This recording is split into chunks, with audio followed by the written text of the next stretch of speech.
Okay, good morning or afternoon, depending on where you are at. My name is Eli Harrell, and welcome to Products with Purpose. I hope you guys enjoyed this conversation today. I know I'm looking forward to it. A little bit about this show, just to tell you the purpose. The purpose of this interview series is to tell stories of entrepreneurs, innovators, people that are working to build products and solutions that solve meaningful human problems. And my goal is to tell stories of people that are doing similar things or working in spaces where their stories, their expertise might be very valuable to you if you're trying to do something like that. So, very excited about the trend we see in business where a lot of people are out there trying to they're going into business specifically to solve a problem they care about, and we want to support people by sharing those stories. So it is a big pleasure of mine today to be talking to somebody who I've really enjoyed the conversations we've had so far this year. We met early this year, and really think he's a very dynamic thinker that you guys hopefully will learn some things from. And so Ross Hastings is managing director of Nilo, which is a management consultancy in Australia that specializes in company purpose and customer and employee engagement strategy. They're known for supporting clients to be the place people love to buy from and work for. And they work with executive teams to clarify their purpose. So that's kind of the big reason that I wanted Ross to come and talk to me on this show, is to just he's got a lot of expertise in the purpose side of businesses. He's also a researcher and research supervisor in the fields of positive psychology and coaching psychology, which are really fun topics for me. I love very much. Specializes in areas such as optimal individual and team performance, motivation, and meaning, all of which have a purpose at their core. So looking forward to this. And Ross, thanks for being here. Welcome. Thanks for having me. Great to be here. Yeah, I'm grateful for your time, and looking forward to where this will where the threads of this conversation will take us. I guess just to get us started, if you could tell the people listening a little bit about Ross and your journey that led you to what you're doing with Nilo, and a little bit about what Nilo is. What's your purpose? Yeah, well, I think you've given a pretty good overview of what we actually do at Nilo. We're very focused on, interestingly, connecting to what you're doing with the podcast. We're here to help companies navigate this whole area of purpose, but also beyond that, turn that into the experiences that their customers and their employees have. And like I said, ultimately be the place that people want to work for and buy from. Um, for us, that comes back to a purpose that we have, that it is about, businesses having more of a positive impact in the world in general, and working really towards a vision of a future where companies compete primarily on the positive impact they can have. Nice. I love that. Thanks for introducing us a little bit to what you're doing. Well, I guess a little bit of what led you to want to be in that space. Like, how did you end up realizing that's a need or something you're passionate about? How did you get there? It's a good question, potentially a long and convoluted answer, so I'll try and keep it to the concise version. But personally, always been really, really interested in people, in psychology. Um, you probably can trace that back to, as a kid, I had the amazing opportunity when I was very young, 6 till 9, of living in Kenya, and was always fascinated by this country that on the surface had, so many people had so little, but it's a country full of passion, smiles, and real purpose. People are just more than happy doesn't do it justice, just so delighted to be able to have a job and have a purpose in the community and be contributing to their family and their communities. Returning as a a 9-year-old, in the way I saw the world at that stage, back to the UK, and seeing a slightly different situation where it's a country that on the surface had so many, or so many people had so much, um, but people were walking around glum, grey, staring at the floor, rushing to the next place they were going. And as a kid, obviously didn't know how to conceptualize this, but I found it really interesting. So fast forward a few years, and I studied psychology, and post that wasn't quite sure what I wanted to do with it. So I went for a few years and explored. Was a ski instructor and spent a long time in the ski industry, following my own passion. And passion and purpose is maybe something we can dig into later in the conversation.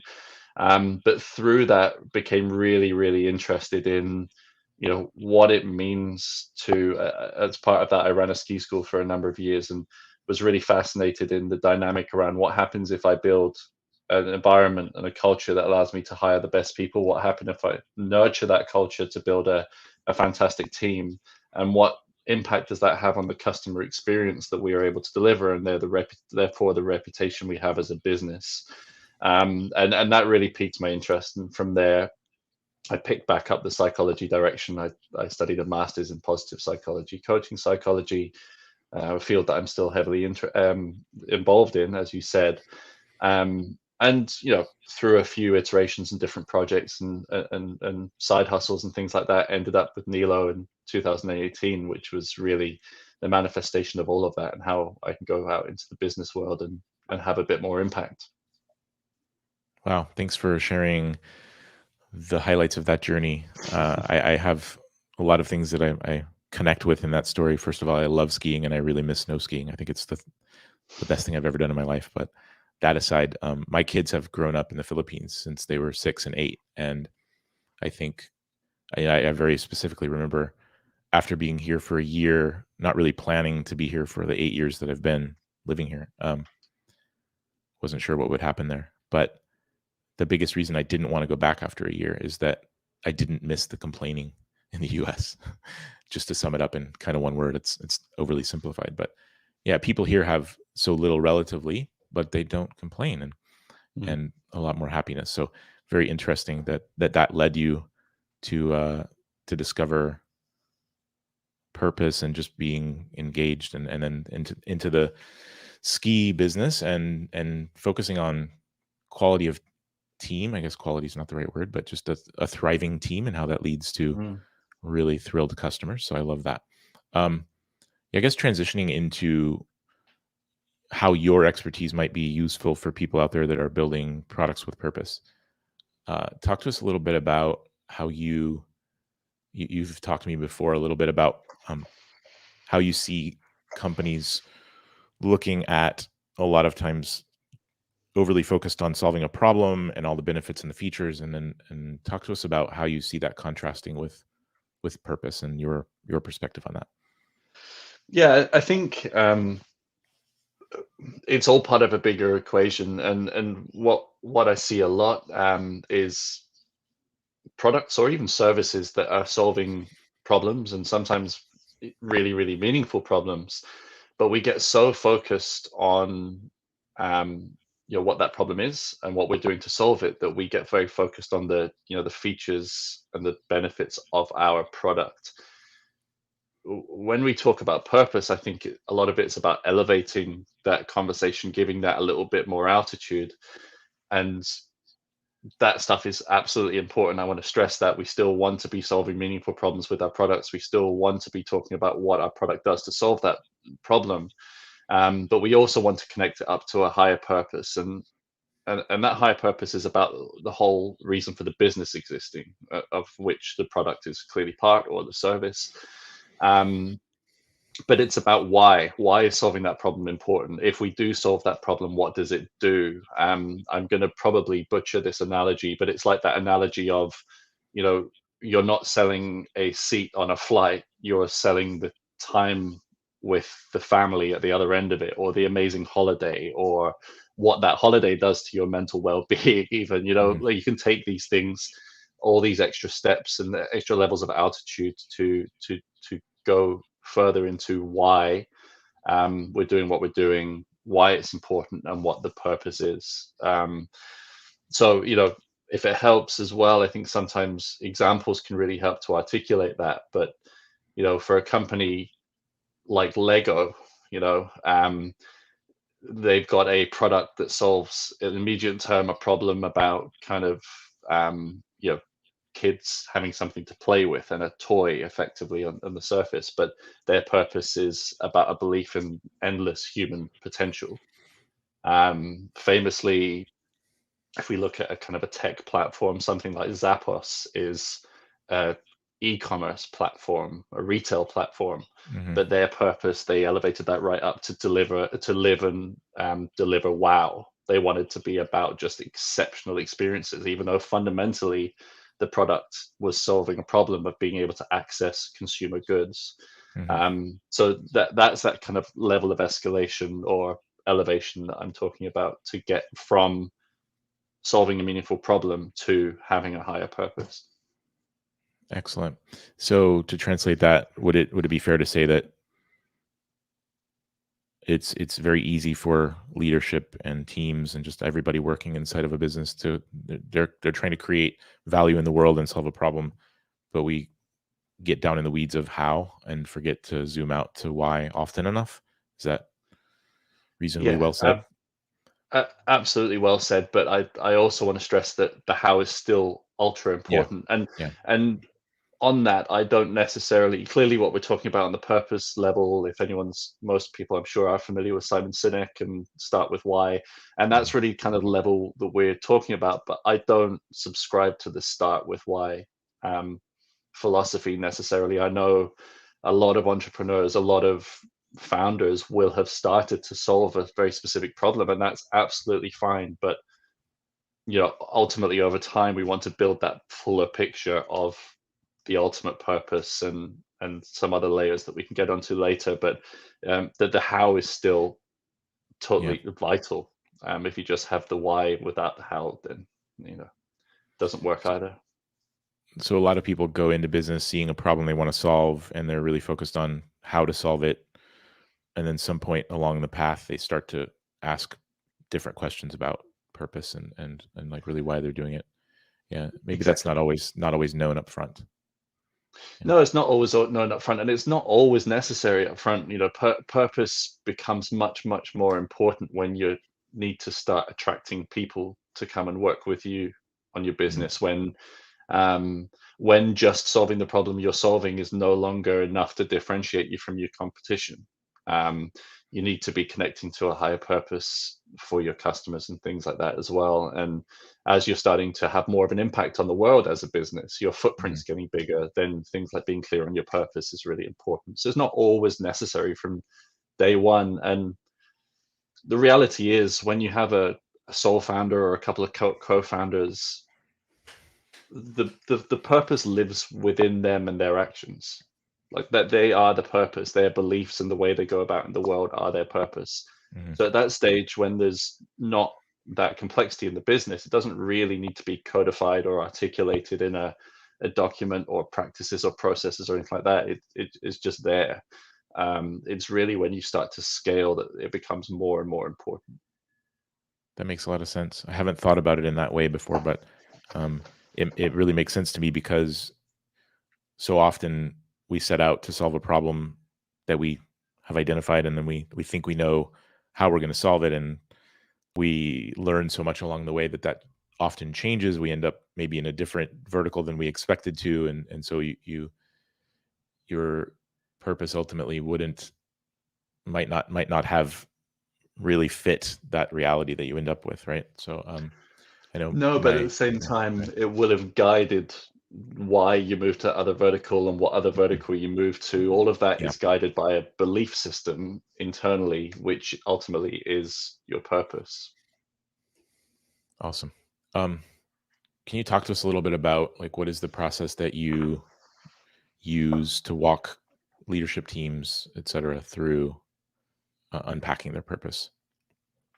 Yeah, absolutely. And this is what I alluded to a little bit earlier in terms of that how or the what is really important.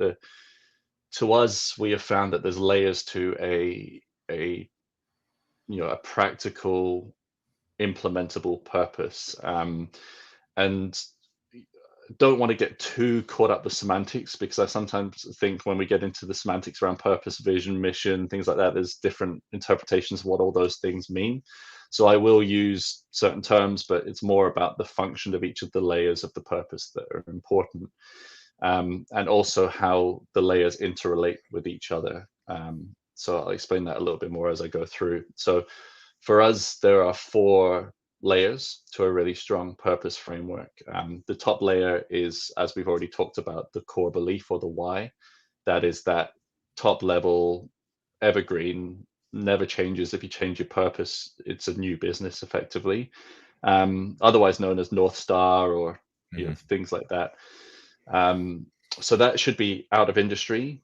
It should be non-industry specific, non-product or service specific. It's a human core belief behind what we're doing. Like I said, Lego is a belief in endless human possibility. Zappos is to live and deliver wow. I know we had talked about Patagonia, so I quickly looked up theirs, and theirs is around we're in business to save our home planet. So, a pretty big, lofty purpose there. But if anyone's been following Patagonia, you'll probably have seen that they really live that, and they're making a massive splash as a result. Moving down a layer is what we call vision, but again, semantics shouldn't get in the way of that. This is really a future aspiration. So if the purpose level is inspirational, the vision layer is aspirational, and simply put, it's a future statement of what you want to be or to do as a company. Right. Some examples here, Amazon, I can't remember their full one, but it is, to be the most customer-centric something or other e-commerce platform, right? So theirs is a to be statement, or you can have a to do statement. So something like Google is something like to give access to the world's information in one click, for example. So at this level, we're talking probably industry specific, but still not product or service specific. And we're talking about an aspirational future state that people can get behind. And it doesn't need to be tangible. It can be something, I think Oxfam's is to end world poverty, right? So that's never going to happen, but it is a really cool aspirational future state to be moving towards. And I think most of us would agree it's something that's great to get behind. So as I said before, those two layers form or serve very specific intentions. Inspiration, aspiration, but you also they have to interrelate with each other. They have to connect. So, your vision should be in servitude of your purpose. Leading toward it. Absolutely. And the next layer down for us is mission. And that is a strategic layer. So it's what are you doing and how are you doing it to get towards your vision? So that's what we were talking about earlier. This is where products and services come in. Some companies could have multi-missions. But the point being, this is what we're doing with our products and our services, or our multiple products and services, to move towards our vision. Sometimes this layer can get a little less catchy, a little less inspirational in its wording, because it might have a bit more to it. And if you see some mission statements, they can be a bit more lengthy. And then the fourth layer is values. So values for us is the behavioral level. But importantly, should connect up to the rest of it. So, in our opinion, values, firstly, avoid acronyms at all costs unless they happen to fall out. Don't start with an acronym. Yes. They shouldn't be what you might call hygiene values. So what we see a lot is things like integrity, honesty, respect, things that you can let's just say that they are baseline fundamental business ethics. Everyone should have them. What are we going to have as our behavioral values that are going to help us differentiate ourselves, so unique to us, and actually connect in, like I said, to our mission, to our vision, to our purpose. Probably recommend no more than 5. We usually say you should be able to reel off your values whilst holding a coffee, so one hand. And those 4 layers really form the purpose framework: the inspirational level, the aspirational level, the strategic level, and the behavioral level. Very cool. That's a simple, understandable framework. I'm trying to kind of apply that or match that to my own experience. And when we started Valhalla, Garrick, my co-founder, and myself, we knew that we had really some aligned worldview and values hierarchy that is why I'm in business with him. And a couple of those really important things we believe in. One of them would be that business is at its core a tool that can be used to solve human problems. It's not necessarily something that you need to use to get wealthy. Like, that's not its purpose. Capitalism has kind of led us astray from that, but it, at its core, it's a great tool to solve human problems, and that's what we want to be focusing on. And we believe in building great businesses is about focusing on people first. But then we had set this just kind of North Star that we want to spawn, we want to grow people, and we want to foster environments, and we want to be able to create experience, expertise and resources to be able to spawn companies that, whether we directly spawn them or not, that at some point in our lives, we would be able to look back and see that hundreds of companies that are all solving meaningful problems have come into existence based on something we did. And that was kind of our North Star. But the reason I'm telling you all that is because looking at your framework and saying that, you don't necessarily need to have ultra clarity in the very beginning on some of these top layers. They can sort of crystallize or become more clear over time, right? But this is the first time I've ever started a company where we did choose 4 core values in the beginning, and I think it's meant everything to our culture and kind of just the DNA of who we've become. So I guess my question is something like, if you're starting out without tons and tons of clarity at those higher or those lower resolution, higher elevation, so the purpose and the vision, maybe you don't have that crystallized yet, but do you still recommend, like, how does somebody, you wouldn't start without values, right? No, and I guess just to be clear on what I'm saying there, there's a difference between being clear on it internally and within a couple of people, and clarifying it or codifying it in a way that can be shared to others and can be embedded in processes and practices. And that's why I mentioned, if you're a sole founder, for example, you are clear on your purpose. You've started your business for a certain reason. That's, once articulated, would be the purpose. You probably have something you're working towards that would, when articulated, be your vision. Mm-hmm. You have a product or a service, presumably, so that's kind of your mission, and you go about your day-to-day life in the world with certain values. Those are your values. They don't need to be codified necessarily until you need to scale, till you need to bring other people into that culture, till you need to be able to communicate that purpose beyond you providing a product or a service to your market. But even you mentioned you talking to your co-founder, that conversation, that meeting of minds, you didn't have that necessarily all articulated and written down. But you were both clear enough to be able to form that attachment. Mm-hmm. The more and more people that get involved in that system, the harder that is to do just intuitively like you did, and the more it needs to be codified and structured, articulated outside of just living within the co-founders. Got it. Okay. That does clarify. It's like, don't go forward without these things in place.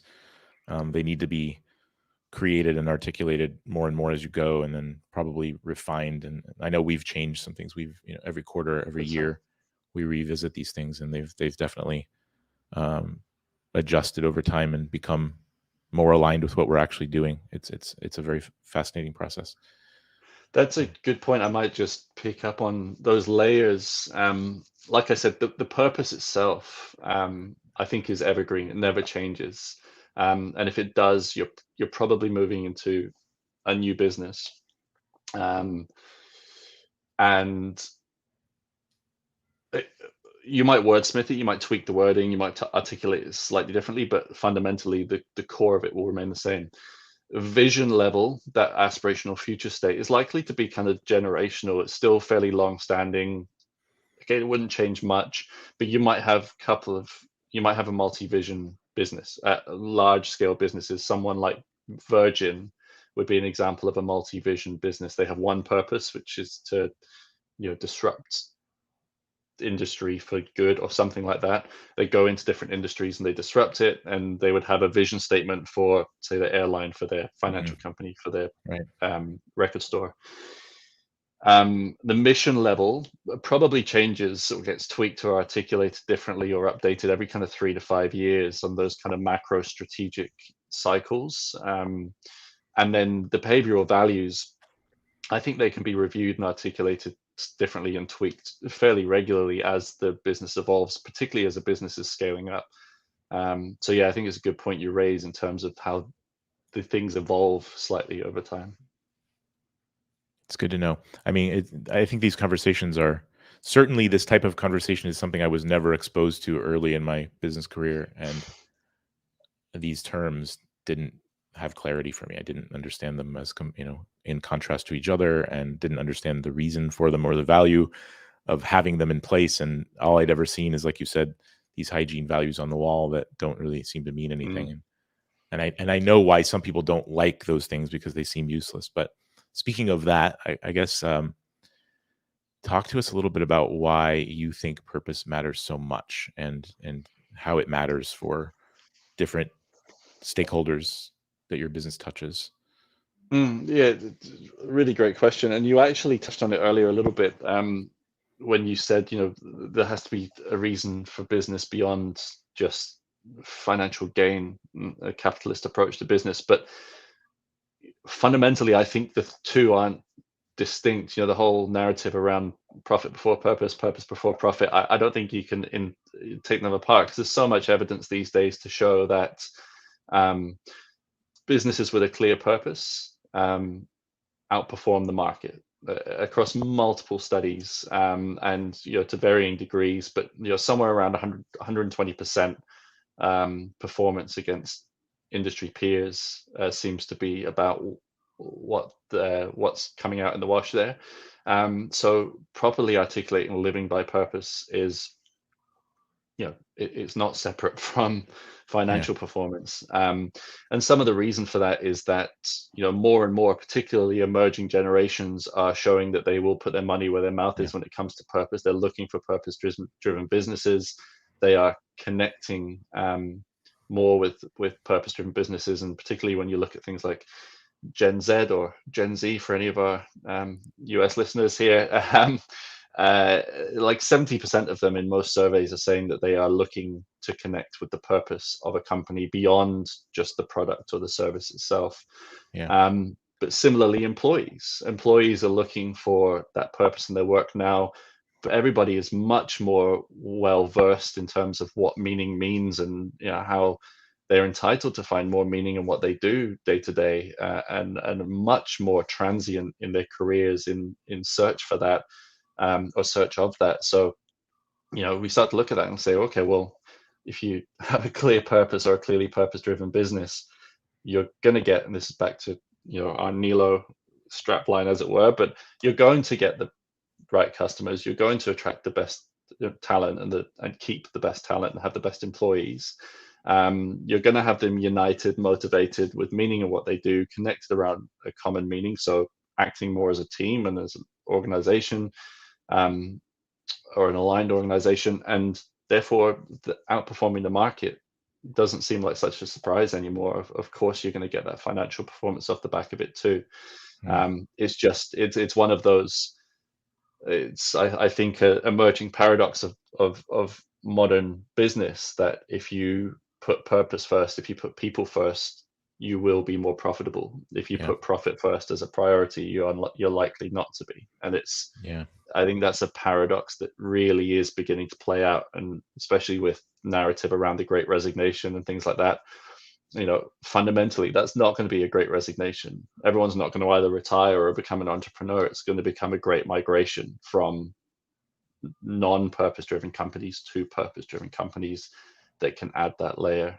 Um, That's something I'm really excited to see happening. Like, just what you're saying about the force behind all those consumers caring and paying attention, and then employees as well. I think there's no choice. And not only is there, I guess that's not the right way to say it, the companies who shift and really genuinely start to change the way they do business may still win.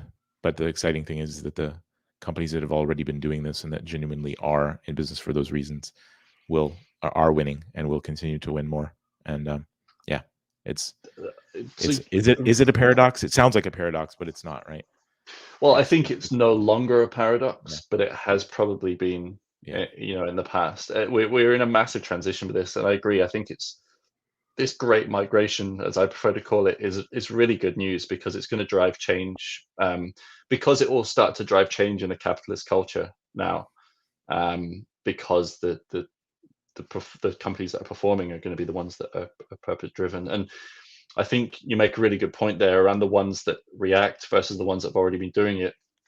We've been talking about purpose so far in the context of the framework I described, and almost as if you write it down and it is. I think it's important to be clear that's just part of it. When we talk about purpose-driven companies and these companies that are outperforming the market, it's the ones that are embedding that purpose in everything they do. It comes through in their products, it comes through in their services, it comes through in the way that they interact with their customers, it comes through in the culture and the employee experience they build. It has to be lived, it has to be implemented across the fabric of the business. And the broader picture, at least the way we talk about it in Nilo, is that your company needs to have purpose, but they also need to have aligned priorities around that purpose. It needs to be everybody's priority across, let's say across exec, shared goals around what that means to embed it. The company needs to have constant insight as to how they're perceived by multiple areas, by their customers, by their employees, possibly by their shareholders. So kind of like a purpose sense check constantly to see how it's being received or what the perception of them is. And a company needs to be constantly implementing based off of that, constantly having a focus on how that purpose is coming to life across their full customer experience and full employee experience. So all of that together really is what we call in that, or refer to in that catch-all term of purpose-driven companies. It's not just a case of documenting it. Some really good thoughts embedded in what you just said. I guess the thread I would pull on first is in the communications. So a lot of what you were talking about earlier in this conversation is around articulating and showing the world your purpose, making sure that you're able to communicate it in a way that people understand and that it's meaningful and it attracts the right people.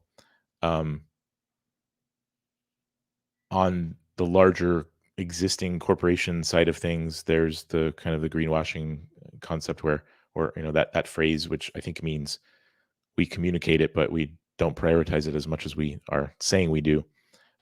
We haven't implemented it as much as we're saying we are. And then on the other side of things, I think you also have founders and maybe smaller companies, typically, maybe not necessarily always smaller companies, but tendency to not want to publicize something until they feel like they've actually executed it to the point that they're happy with it. Does that make sense? It's like I guess talk to us a little bit about what do you see happening when it comes to communications? What kind of mistakes are people sometimes making, and what advice would you give people that are genuinely trying to accomplish a purpose, but maybe they're not yet communicating it as well as they could be? That's a very complicated question, but I think you get the idea, right? I think so, yeah. And I'm not sure that the problem is in communication. Okay. Firstly, I would say if you have articulated your purpose in some way, I don't see generally a reason why that can't be articulated externally. I think some companies, maybe this is a communication issue then that I'm covering, but a lot of companies hold it internally and see it as an internal thing, and just hope by osmosis that it will have an impact on the market. But I think it's something to be shared. It's something to be don't think about employees, customers. Think about the people, the humans that interact with your company. So I think it's fair to share. And there's some great examples you can look up of this recently, where companies gone really far with this. Skyscanner a couple of years ago now did a massive rebranding, including, I think, articulating their purpose. And they stuck the whole thing on their website. They've got their full right through to their brand guidelines, excuse me, basically saying this is how you're going to hear us communicate with you from now on, in line with our purpose, which is cool. And MailChimp have done a similar thing, like produced their whole brand guidelines just out for public consumption. So I think that sort of stuff is becoming more and more prominent now, is basically saying connecting everything that you're going to see from this company back to their purpose, which is that's a great step. But I guess the mistake would be just thinking that just communicating it is enough. It needs to be embedded in the fabric of the organization. It needs to be included in the KPIs at exec team level or at a founder level. It has to fundamentally come down to some way how you're measuring your performance as a business. That therefore the purpose elements are being prioritized by the fact that they're being measured, and that in some cases in larger organizations they're being incentivized. Needs to be that insight bit needs to be invested in, because to your point, you can be communicating stuff, but if it's just going out into a vacuum, how do you know how it's being received? So being able to constantly get a feedback loop from customers and employees in whatever way you do that. Larger organizations can be primary quant research. Smaller organizations might just be talking to clients or talking to customers. If you're nice and close to them, there's some amazing tools out there at the moment. Typeform have released a qualitative video platform called Video Ask, and we use that for our clients quite a lot, where it just allows you to record some questions and push them out to a database and get people actually on camera giving you live feedback to specific questions. So there's amazing tools out there now that allows a constant sense check from customers and employees. And I would encourage companies to use that to get, a sense check of how their purpose or how their conduct is being received and perceived, and how is that connecting back up to how they said they wanted to be perceived based on their purpose. So basically doing this constant gap analysis there. There's this phrase I love when it comes to all sorts of different types of communication, but it's this notion that the meaning of your communication is the response that you get, right? So the only way that you can actually judge your communication is how people receive it and react to it. It's not about what you meant to say. It's simply about how people receive it. And a good friend of both of ours, Glenn Carlson, has another way to say that. He says, you get what you pitch for, and you're always pitching. You're always pitching. The way that your information is received is all that matters. So you have to have a way of getting that insight and that feedback loop almost constantly if you want to know how your purpose is getting out into the world and being received. And the final bit, like I said, is implementing strategy based on that. So if you have that insight, how are you constantly optimizing what you do at all parts of your business, optimizing your product, optimizing your service around your product, optimizing your cultural practices and what you're doing internally and your operating rhythm, all based around that feedback you're getting around how your purpose is being received. I'm really glad you went down that path, because I was actually one of the topics I almost always go into in these conversations is around making sure that you're building a product that's informed constantly by a great flow of market feedback and getting the right information. Thanks for sharing that tool. I've heard of that once or twice, and we're actually building into our accelerator program, which we call High Performance Product Evolution. One of the 5 disciplines inside of that, I think could arguably be the most important one, is creating systems for market feedback. So making sure that you are getting a pulse on how, let's call it a purpose pulse, getting a constant pulse on how people are perceiving your company when it comes to purpose, and being connected to your purpose and moving toward it is awesome. I love what you just said. Would it be too much to ask to give people maybe just one idea of a question that you could be asking in that, that, like, let's say you created a video ask survey and you wanted to get some feedback. Like, what would you ask somebody to get an idea of what they think about you purpose wise? I think it's interesting you mentioned, we started this whole conversation around saying, how do you go from having a product that solves a meaningful problem to having a company that has a bigger purpose, and to follow that narrative right back to where we are now, where you said that any great product should have a consistent market feedback loop where you're asking presumably about features and benefits of the problem and how it's solving the customer's problems, of the product and how it's solving the customer's Very true. problems. So Yeah. we're back here again. So the same loops can be used to get feedback on the purpose and the vision and the high level stuff. So just off the top of the head, these things, it's always about a balance of not being too constrained with the questioning and not allowing it to go too broad. But you could go anything from what do you believe we are, what would you believe that we are in the world to do with our product? What would you say that we are, what's the difference do you think we're trying to have Mm, in the world, on the industry, on your life, or whatever it might be with our product? that's a good Maybe one. treading the line of being too abstract, but that should, particularly in a video forum, should get Yeah. some good rich feedback. If you um, had if you had to tell a friend why you think we exist and what we're trying to do in the world, what would you say? How about that? exactly, something like that.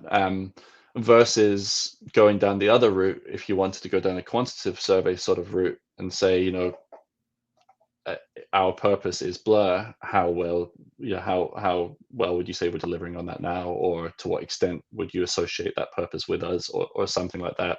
So you Mm, could go down both routes, kind of narrowing it right down, or in something like a video forum, a qual forum, you could ask that more open question. And I guess the more you have a direct interaction with the customer, if it's actually a qualitative interview or a focus group, you can ask those broad questions, because if it's right. not getting the desired answer, you can drill down as required. Excellent. Thank you. I think that's really useful. I think that that's something we can use to improve our product and make sure that we're helping our customers add that piece into their customer feedback systems to make sure they're not just asking about what features and benefits of the product people care about, but getting feedback on how people see them attached or aligned with their stated purpose, or how clearly do they know what it is. I love it. Yeah, for sure. Thank you. That's amazing.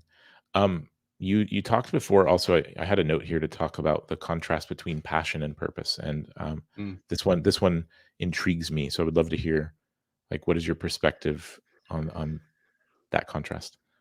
Yeah, it's a really interesting one. I think it's a really interesting one from two perspectives, depending on who's listening here today. One is, the perspective of why a founder, why an entrepreneur starts a business, passion versus purpose.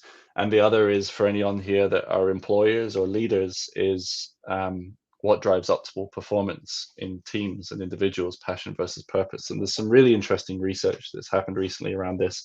And to give you a quick overview, there was a particular piece of research that measured, took into account performance of employees across a large organization, and then did a survey based on, whether they were passionate about the work they did, or whether they found purpose in the work they did.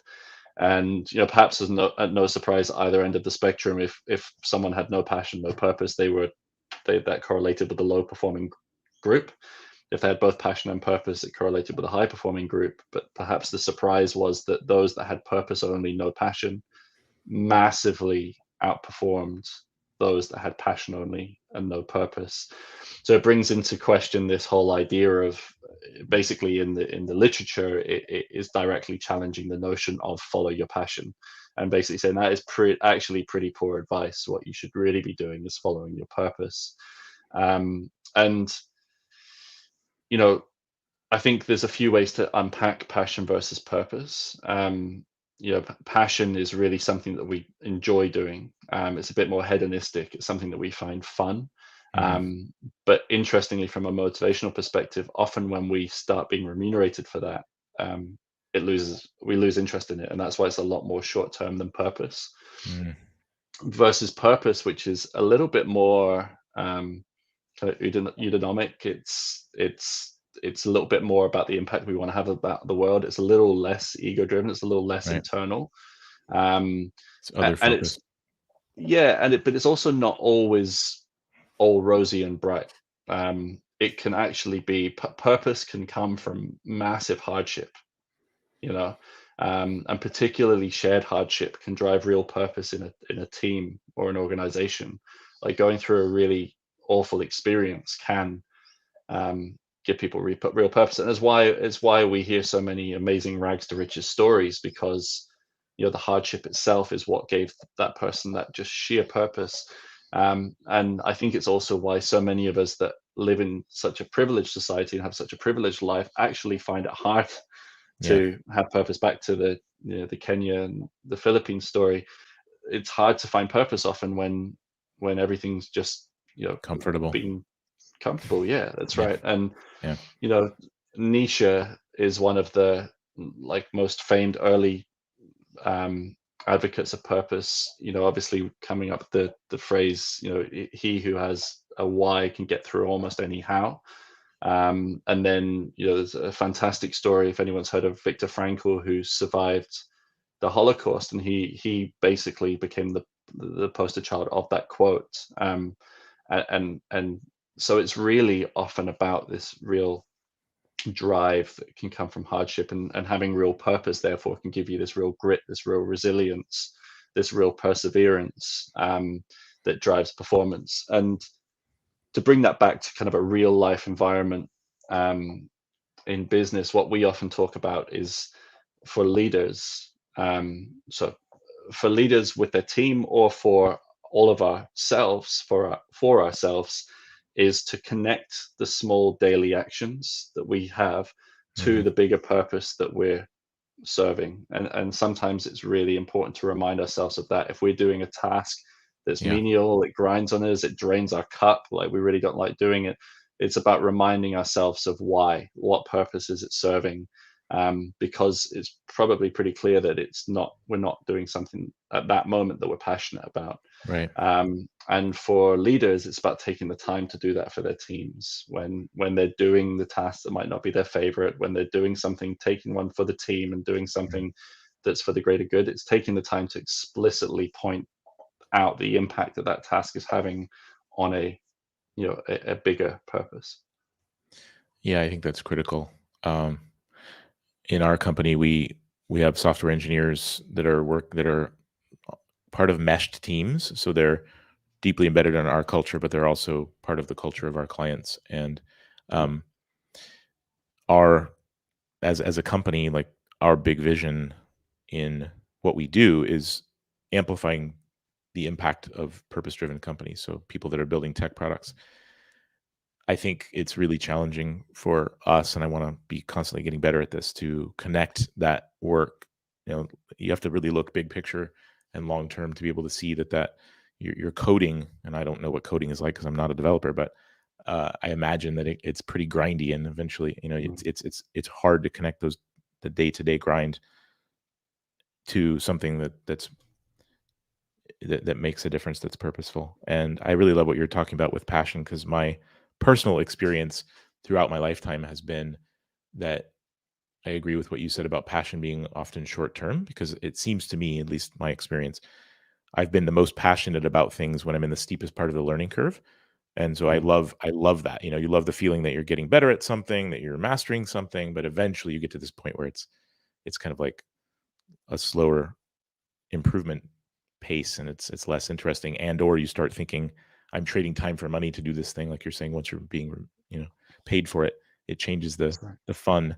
But yeah, I think following your passion is really bad advice, and there is no one passion, and it is a short-term thing. And I actually really love the insight that you just shared, that passion really, when you analyze it in that framework or that lens, it is quite self-serving. It's like you're really, Mm. if you say follow your passion, you're saying basically make all your decisions based on what you want for you, Based on and what's fun. Yeah. following that hedonistic feeling, versus doing something that matters to potentially the planet or just a lot more people. So very interesting contrast. Thanks for sharing that. I like that a lot. And they could align so just to quickly use your coding example, you could have someone that massively passionate about coding, just love it, Mm, and join the dots to the bigger purpose that that coding is having. right. And that's that, back to that case study, that's that kind of unusual mix at the top, that the highest performers, where those two things marry. Beautiful. I think that gets us toward ikigai, right? And Mm. yeah, That's right. great topics so far. I think we're heading toward an hour, so just to be respectful of your time, let's kind of wrap it up ish. I have, if you have any thoughts on this topic, you said you've worked with some tech companies around Mm. um, helping them clarify their purpose, and maybe it's not different, but do you see, we often, I mean, this show is kind of targeted toward people that are building tech products, not exclusively, but kind of mostly focused toward that. Um, what have you seen in your work with tech companies that you might find, you might think, but you might think would be useful to share with people out there building software? Yeah, I think so. Let me Or what articulate mistakes do you this. see people making most? Things like, just like what patterns have you seen? There's definitely a pattern. I just want to make sure I articulate this well, because That's fine. it's one of those, like it's a real positive of tech products in general, but makes purpose harder. So what I often see with products versus services is that product companies tend to be very clear on the product they're trying to solve. They have to be, because they're creating a tangible product, often that requires massive amounts of investment, um, to solve that problem. Hmm. So that's a good thing from a business perspective, because the flip side of that is service businesses that often are just time for money. So there's less investment in the development of it, and they tend to just start doing it. But therefore are less clear often on the problem they're actually trying to solve, and possibly kind of less customer focused. The flip side of that is that I find that product companies find it really hard to elevate beyond that and articulate that out of industry purpose and that out of product and service vision, Hmm. because they constantly are pulled to try and talk about their product in those layers, and that can be the real challenge, just pulling that out. Yeah. But using examples such as Lego and things like that, where that's such a tangible product. Right. But to the way that they have elevated that out to, I actually have it here. I'll read you through their 4 layers actually. I would love that because I So love Legos, and I think they yeah, impacted that's right. they impacted who I am. So go. Well, and that's cool, because that's their purpose, right? So Yeah. their purpose level, their inspirational, evergreen, out of industry, statement is, we believe in endless human possibility. At a vision level, so what they aspire to be or do, is to inspire and develop children to think creatively, reason systematically, and release their potential to shape their own future. All right. So you can see at this level, they still haven't mentioned that it's bricks. Yeah. They're not talking about their product, even though their product is so cool and so sophisticated, in this field. So they're talking more about thinking creatively, reasoning systematically, and you can begin to see how much scope this gives a product to move into different areas and to evolve. The more you limit yourself in purpose and vision with what your current product is, the more you stifle innovation at a product level. So then down at a strategic mission level, Lego say, inspire and develop the builders of tomorrow, globalize and innovate the Lego system at play. So there, they're finally talking about their product and their Lego system, and the fact that they want to globalize it, innovate it strategically. That is their focus. And then at a values level, they're about imagination, creativity, fun, learning, caring, quality. So you can Beautiful. see that they connect in. That's a great example. Thanks for sharing that. I think that anyone out there building a product could listen to that and compare it to what they're doing, and find some good questions to ask. So thanks for sharing. That's great. Yeah, go ahead. I was just going to say, anyone that's in the hardcore kind of software, tech platform, another good example, I won't read through it, is a little bit more dry and technical, but Red Hat, Yeah. who have been kind of announced as top employers a number of times. They're making real splashes in the market. They've also done a really cool job of articulating a higher purpose for what they do. I think they even go as far to say, we're part of a movement that's bigger than ourselves. That is their purpose. So again, anyone that's in that sort of field, worth checking out Red Hat as a case study for this stuff. I've been impressed by what I've seen about Red Hat as well. Thanks for sharing. Ross, thanks for the conversation so far. I've really enjoyed it. I think there's some great nuggets in here for people to listen to. And yeah, just thanks for being here. For people who would be interested to find out more about Nilo or you, where would you like them to find you? Probably the best place to find stuff about Nilo is our website, ne-lo.com, and you can find a lot of our resources and help yourself to those through there. Find out more about what I was talking about today. In terms of if anyone's interested in further insights around these areas, I share regularly on LinkedIn. I won't bore you with the URL, but just search Ross Hastings on LinkedIn, We'll and I'm sure you'll find me. we'll have the link. And if Go ahead. Sorry. Go. you'll have the link. Yeah, we'll That's have the links. fantastic. And if you want to reach out to me directly, always welcome. It's ross@nelo.com, ne-lo.com. Awesome. Thanks for sharing. And I will say two things. One is the content you share on LinkedIn is often very insightful for me. So definitely recommend following or connecting with Ross on LinkedIn. And I think you guys have a very easy to find. Well, you guys have a scorecard or a self-diagnostic that I thought was one of the best I've ever seen, and that's easy to find on your website, right? Absolutely, and happy to. I don't know if you'll have show notes on the Yeah, we can podcast put it in or show whether you. notes. Absolutely. Yeah, happy to Yeah. share that link with you. Yeah, I would definitely recommend that. Not only for the value of it, but just as an example of a great self-diagnostic like scorecard. Thought it was amazing. All right, amazing. Thanks for the conversation, and have an amazing rest of your day. Yeah, Thanks, thanks for Ross. having me, and thanks everyone. Cheers. Cheers.